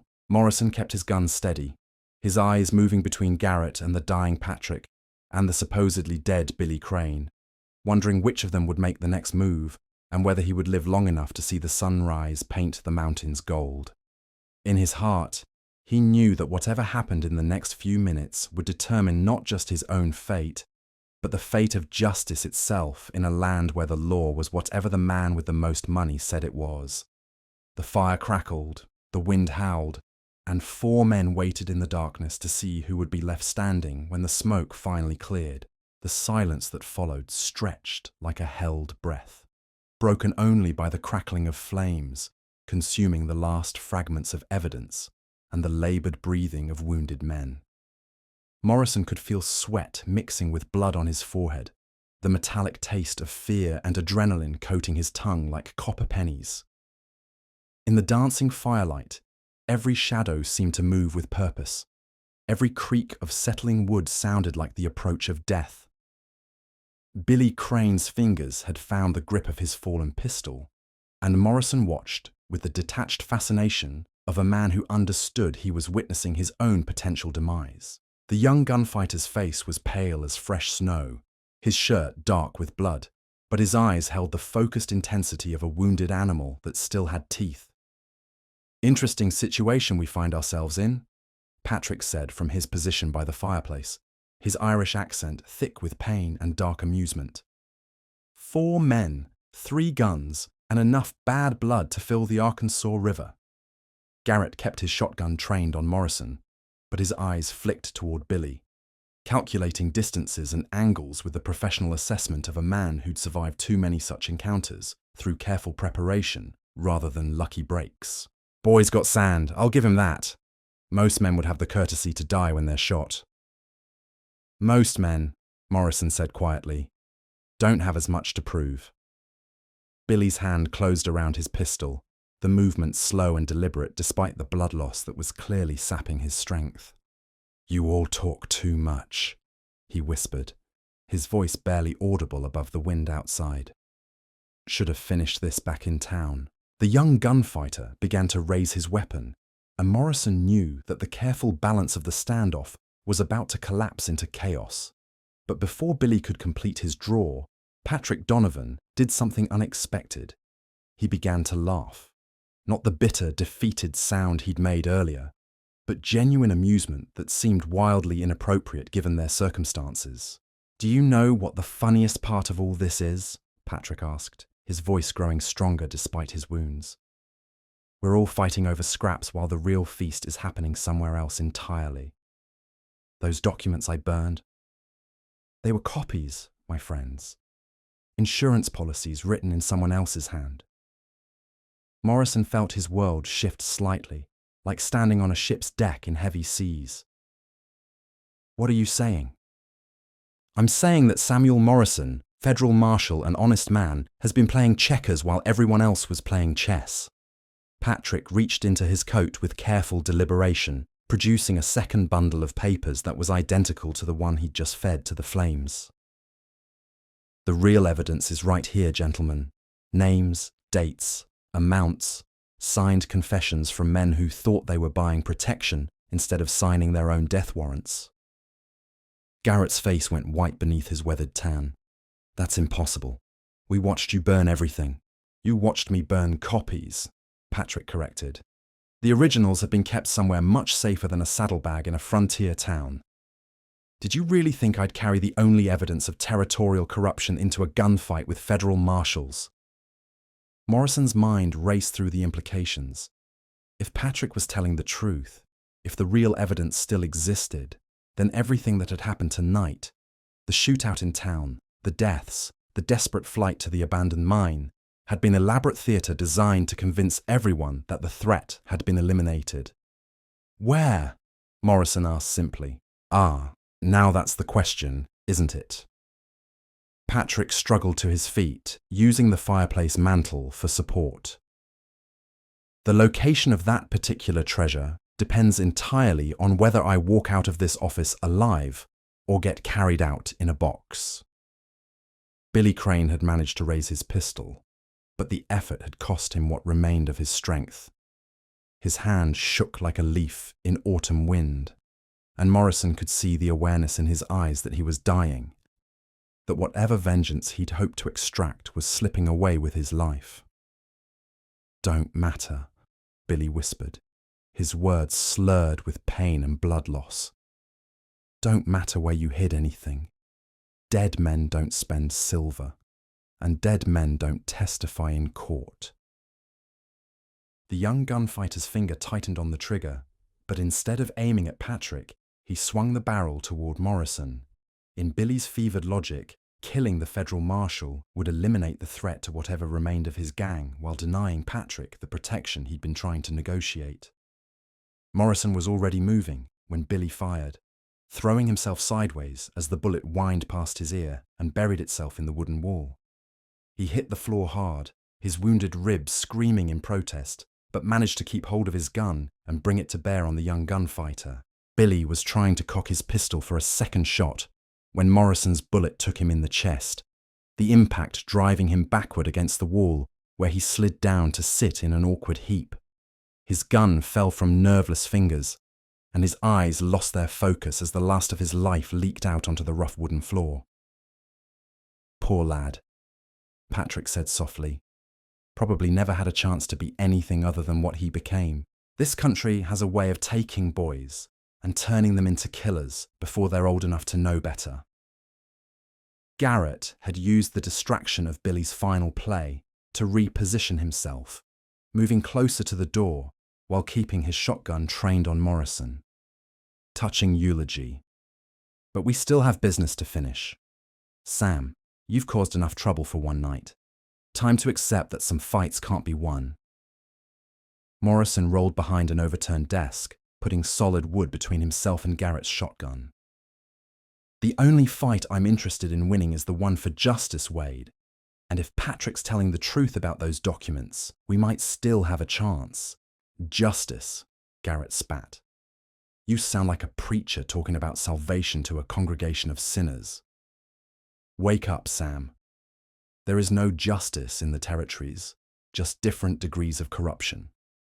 The only question is whether you're smart enough to profit from it or stupid enough to die fighting it." Outside, the wind was beginning to calm, and Morrison could hear something else, the distant sound of horses approaching the mine, reinforcements perhaps, or curious locals drawn by the sound of gunfire. Either way, their isolated confrontation was about to become much more complicated. Patrick heard it too, his head cocking slightly as he listened to the approaching hoofbeats. "Expecting company, Marshal Garrett? Or did someone follow the sound of your conscience finally giving up the ghost?"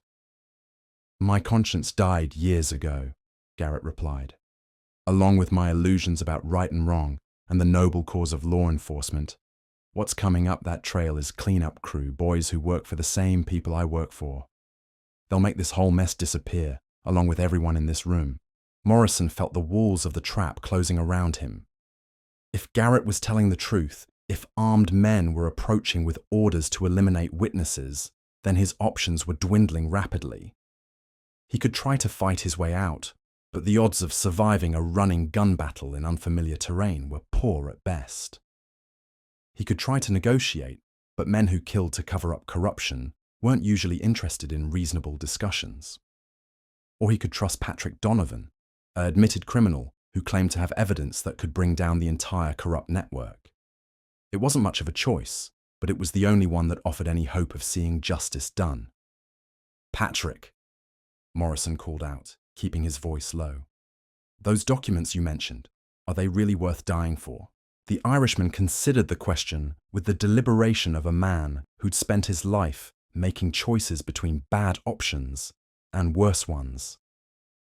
"Depends on your definition of worth, I suppose.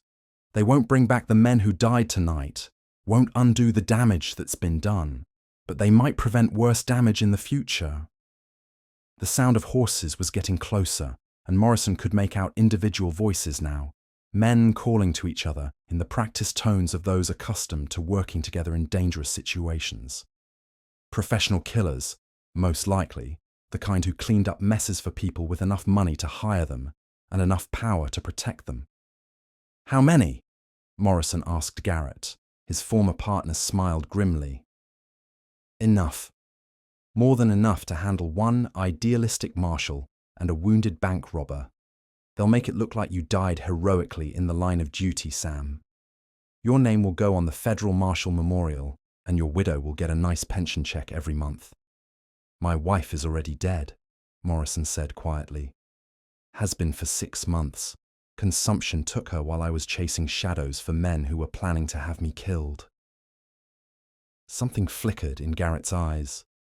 Surprise, perhaps, or a momentary return of the conscience he claimed to have buried. "I didn't know. Sam, I'm sorry, Mary was a good woman. She was. And she believed in what I did. Believed that wearing a badge meant something more than just having authority over other people. She'd be ashamed of what you've become, Wade. Ashamed of what this territory has turned all of us into." The horses had reached the mining compound, and Morrison could hear men dismounting, their boots striking the hard-packed earth with military precision. Voices carried on the night air. Orders being given, positions being assigned, the efficient coordination of professionals preparing for violence. Patrick struggled to his feet, clutching the bundle of documents to his chest like a talisman. "Gentlemen, it appears our conversation is about to be interrupted. Marshal Morrison, I'm going to make you an offer that will probably get us both killed. I'm listening." "There's a back way out of this office, leads to the old mine shaft. It's dangerous. Cave-ins, bad air, flooded sections. But it connects to a whole network of tunnels that come out on the other side of the mountain. We take that route. We might live long enough to get these documents to someone who can use them." Morrison glanced toward the door, where shadows were beginning to move as the cleanup crew took positions around the building. "And Garrett?" "Marshal Garrett has made his choices," Patrick said simply. "Just like we all have. The difference is, some of us still have time to choose differently." Garrett raised his shotgun, his face set in the hard lines of a man who'd decided that survival was more important than salvation. "Nobody's going anywhere. Sam, step away from the criminal and surrender your weapon. This doesn't have to end with your death, but it will if you don't start thinking clearly." "I am thinking clearly," Morrison replied. "Clearer than I have in months. The question is whether you're willing to live with the consequences of what you're about to do." Outside, someone was approaching the office door, their footsteps careful and measured.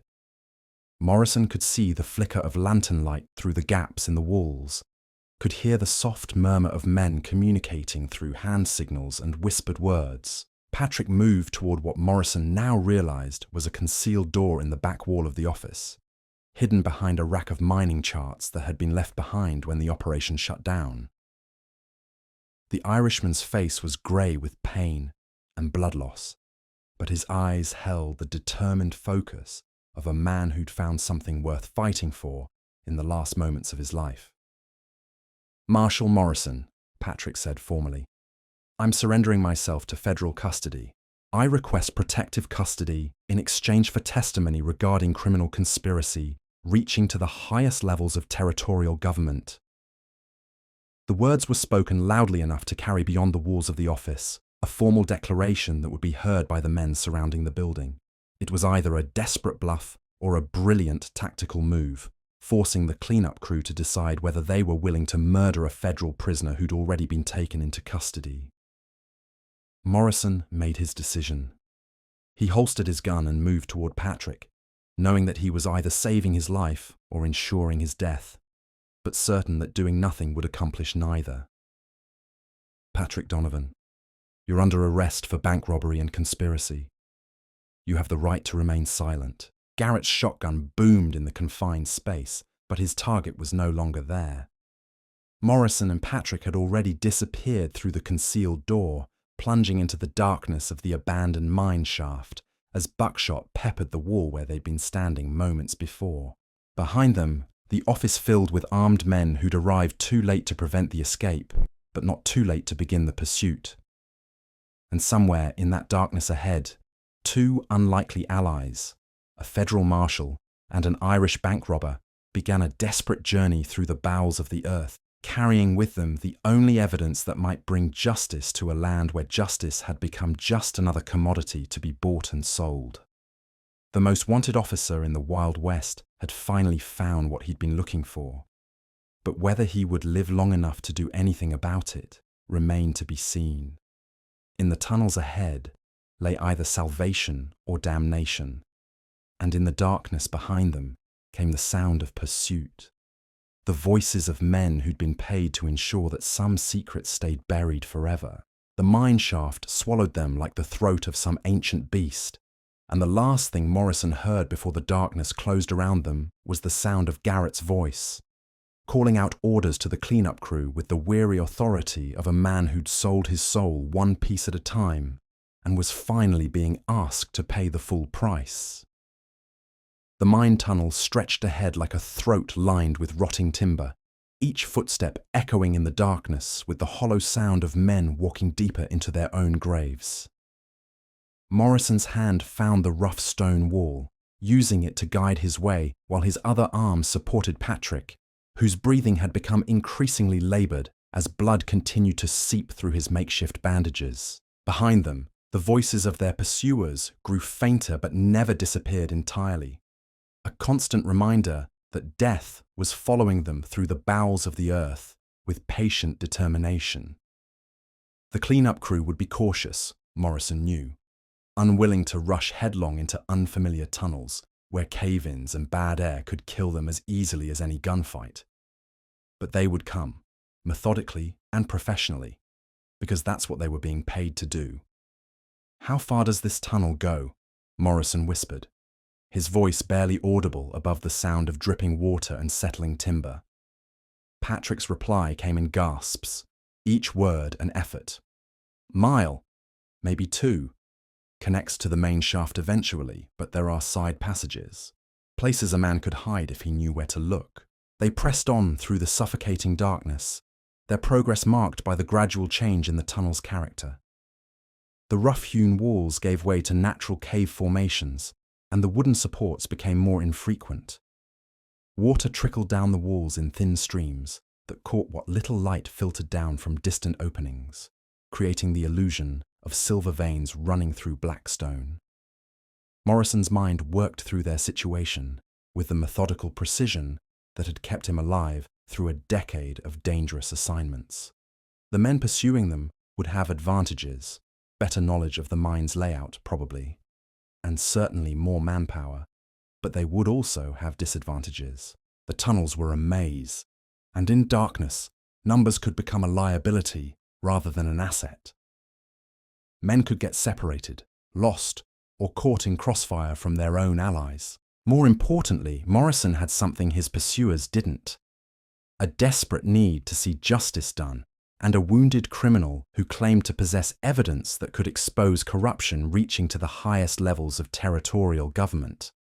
Whether Patrick was telling the truth about those documents remained to be seen, but the mere possibility was enough to keep Morrison moving forward through the stifling darkness.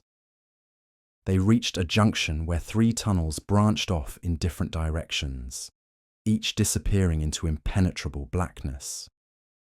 Patrick slumped against the wall, his breathing shallow and rapid, the sound echoing strangely in the confined space. "Which way?" Morrison asked. Patrick studied the tunnels with the focused attention of a man whose life depended on making the right choice. "Left tunnel leads to a dead end, old ore vein that played out years ago. Middle tunnel connects to the main shaft, but it's the most obvious route. They'll expect us to take it. And the right tunnel? Dangerous, flooded in places, unstable ceiling, bad air pockets that'll drop a man faster than a bullet." Patrick managed a weak smile. "But it comes out near an old prospector's cabin about 3 miles from here, if we can make it that far."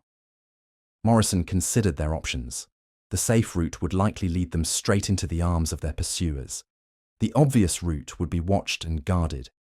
That left the dangerous route, which offered the best chance of escape, but also the highest probability of death from causes other than bullets. "The right tunnel it is," Morrison decided. "Can you make it 3 miles in your condition?" "I can make it as far as I need to," Patrick replied, though his pale face and laboured breathing suggested otherwise. "The question is whether you're willing to trust a man who's spent the last 5 years robbing banks and killing lawmen." It was a fair question, and Morrison took a moment to consider his answer.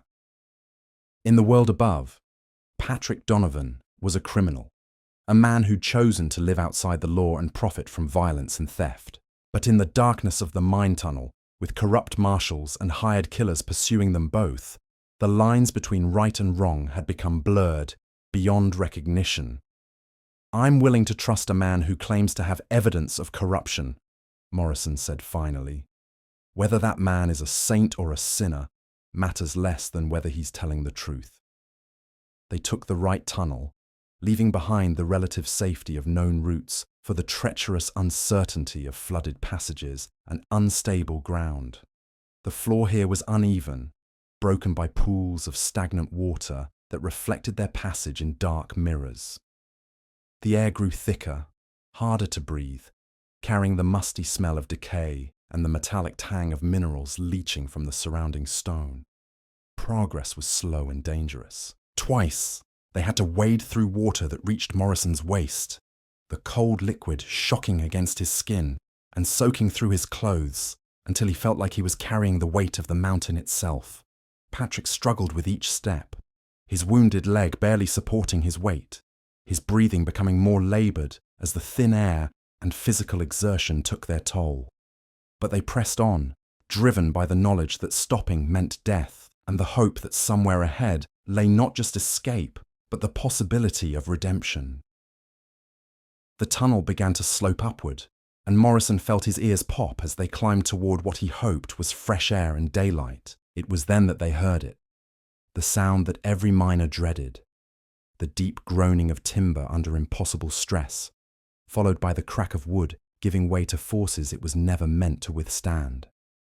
Behind them, somewhere in the darkness they'd just traversed, a section of tunnel was collapsing. "Cave in," Patrick gasped, stating the obvious with the flat tone of a man who'd accepted that death might come in many forms but was determined not to make it easy. Could be natural, could be our friends back there got careless with dynamite. Morrison listened to the rumble of falling rock and timber, calculating distances and probabilities. If the collapse was natural, it might slow their pursuers or even trap them entirely. If it was deliberate, it suggested that the cleanup crew was willing to bury the evidence along with the witnesses. A permanent solution to a temporary problem. Either way, retreat was no longer an option.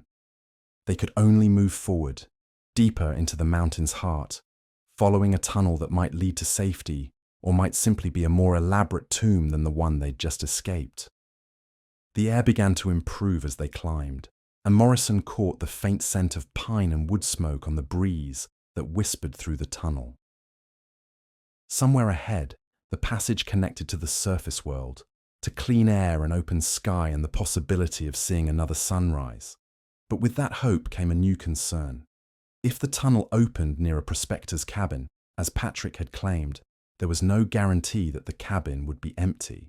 Mountain hermits and failed miners were common in the Colorado Territory, and many of them had developed a healthy suspicion of strangers who appeared without warning, especially strangers who looked like they'd been crawling through mine shafts while bleeding.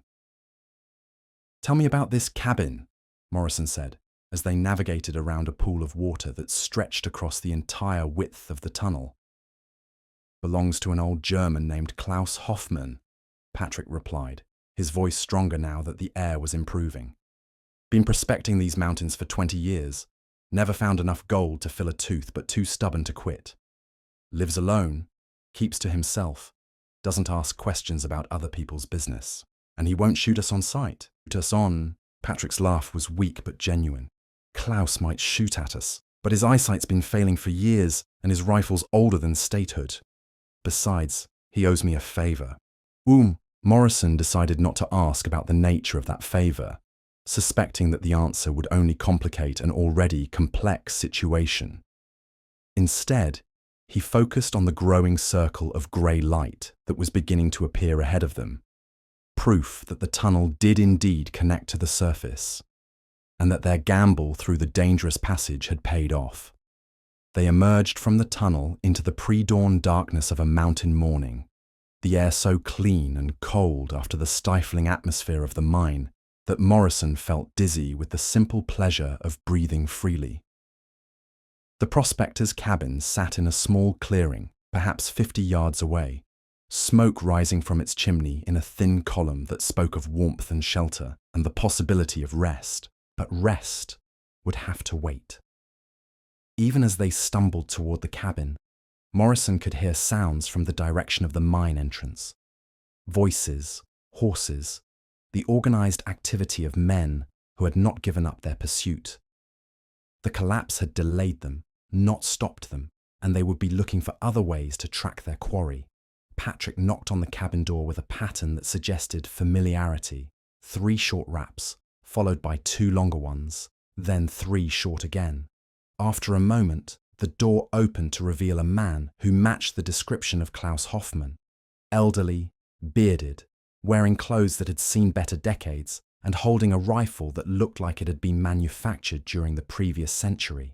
"Patrick Donovan," the old German said in accented English, his voice carrying no surprise despite the early hour and his visitor's dishevelled appearance.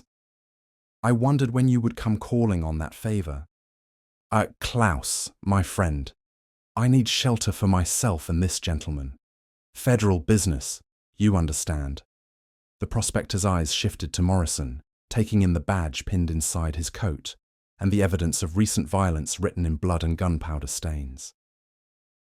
"Federal Marshal, ja? And what brings the law to my mountain, in company with an Irish bank robber?" "Justice," Morrison said simply, "and the hope that there are still honest men in the Colorado Territory." Klaus studied Morrison's face for a long moment, reading something there that seemed to satisfy him.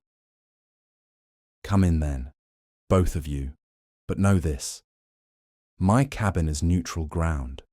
You settle your differences elsewhere, or I settle them for you with Brunhilde here." He patted the ancient rifle with affection. Inside, the cabin was Spartanly furnished, but scrupulously clean. The kind of dwelling that belonged to a man who'd learned to live with only what he needed, and to value what he had. A fire crackled in the stone fireplace, and the smell of coffee and bacon spoke of simple comforts that seemed impossibly luxurious after the horrors of the night. Klaus poured coffee into tin cups without being asked, the gesture automatic and generous in the way of mountain hospitality. "Now then," he said, as Patrick collapsed into a chair and Morrison remained standing by the window, watching the approaches to the cabin. "What manner of trouble have you brought to my doorstep?" Patrick withdrew the bundle of documents from inside his coat, placing them on the rough wooden table with the reverence of a man handling sacred relics. "Evidence of corruption, Klaus. Names, dates, amounts of money changed hands. Enough to bring down half the territorial government and most of the federal marshals in Colorado." The old prospector examined the papers without touching them, his eyes sharp despite his age. "And why do you bring this to me? I am not a lawman, not a judge, not a politician. I am simply an old fool who digs holes in the ground and hopes to find something valuable." "Because you're honest," Morrison said, turning from the window. "And because honest men are rarer than gold in this territory." Klaus chuckled, a sound like dry leaves rustling in autumn wind. "Honest, yeah, but also practical. These men who pursue you, they will not give up easily. And when they find you here, what then? My cabin becomes a battlefield, and Klaus Hoffmann becomes a casualty of other men's wars." It was a fair point, and Morrison acknowledged it with a nod. "We won't stay long, just long enough to figure out our next move." "And what might that be? You cannot fight the entire territorial government. You cannot arrest corruption itself." Patrick leaned forward, his face earnest despite his pain and exhaustion. "We can expose it, get these documents to someone with the authority and integrity to act on them. A federal judge, maybe, or a newspaper editor who isn't on someone's payroll." "And you believe such men exist?" Klaus asked skeptically. Morrison thought of his wife, of her faith in the system they'd both served, of her belief that justice was more than just a word carved into courthouse facades. They have to exist, because if they don't, then everything we've fought for, everything good men have died for, has been meaningless. Outside, the sound of approaching horses grew louder, and Morrison could see riders moving through the trees toward the cabin.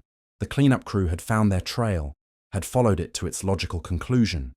The final confrontation was approaching, and this time there would be no mine tunnels to escape through, no maze of passages to confuse their pursuers. Klaus heard the horses too, and his grip tightened on his ancient rifle. "How many men do you count, Marshal?" Morrison studied the approaching riders, noting their positions and equipment with professional assessment. 8, maybe 10. Well armed, well mounted. They know their business. "And do you know yours?" It was a simple question with a complex answer. Morrison had spent his career believing that his business was enforcing the law, protecting the innocent, and bringing criminals to justice. But tonight had taught him that the law was sometimes just another tool of oppression, that the innocent weren't always who they appeared to be, and that justice was often indistinguishable from vengeance. "I know what I swore to do when I pinned on this badge," Morrison said finally. "And I know that some oaths are worth dying for." Patrick struggled to his feet, checking his pistol with the careful attention of a man who understood that the next few minutes would determine whether he lived to see those documents delivered to honest hands, or died knowing that his last act had been futile. Klaus walked to a cabinet and withdrew a box of ammunition, loading his rifle with the methodical precision of a man who'd learned that preparation was often the difference between life and death. "Then we make our stand here, the three of us. An old prospector, a wounded bank robber, and a federal marshal who still believes in justice. Against the world, if necessary." Morrison looked at his unlikely allies, an Irish criminal who claimed to want redemption, and a German immigrant who'd chosen integrity over safety, and realized that sometimes the most important battles were fought not by armies, but by small groups of men who'd decided that some things were worth defending, regardless of the odds. Outside, the riders had reached the clearing and were spreading out to surround the cabin. Soon, voices would call for surrender, ultimatums would be delivered, and violence would erupt with the inevitability of thunder following lightning. But inside the cabin, three men prepared to make their final stand, each carrying his own reasons for fighting and his own definition of what victory might look like. The most wanted officer in the Wild West was about to discover that sometimes the law wasn't written in books or carved in stone, but lived in the hearts of men who chose to do right, even when the world around them had chosen otherwise. The sun was beginning to rise over the Colorado mountains, painting the sky the color of hope and promise. Soon, the territory would wake to news of gunfights and corruption, of federal marshals gone rogue and bank robbers turned heroes. But first, there was this moment. Three men standing together against the darkness, holding fast to the belief that truth and justice were worth any price. The most wanted officer in the Wild West had finally found what he'd been searching for. Not glory, not vindication, but the simple satisfaction of knowing that he'd kept faith with the oath he'd sworn and the badge he'd carried through all the long dark years when justice seemed like nothing more than a beautiful lie told to comfort the naive. The riders outside were calling for surrender now, their voices carrying the authority of men who'd never been refused. But inside the cabin, three men cleaned their weapons and prepared to write the final chapter of a story that had begun with corruption and would end, one way or another, with the truth finally seeing daylight. The most wanted officer in the Wild West smiled grimly and checked his ammunition one last time. Some stories, he reflected, were worth finishing properly, no matter what the cost. And this, he knew with quiet certainty, was one of them.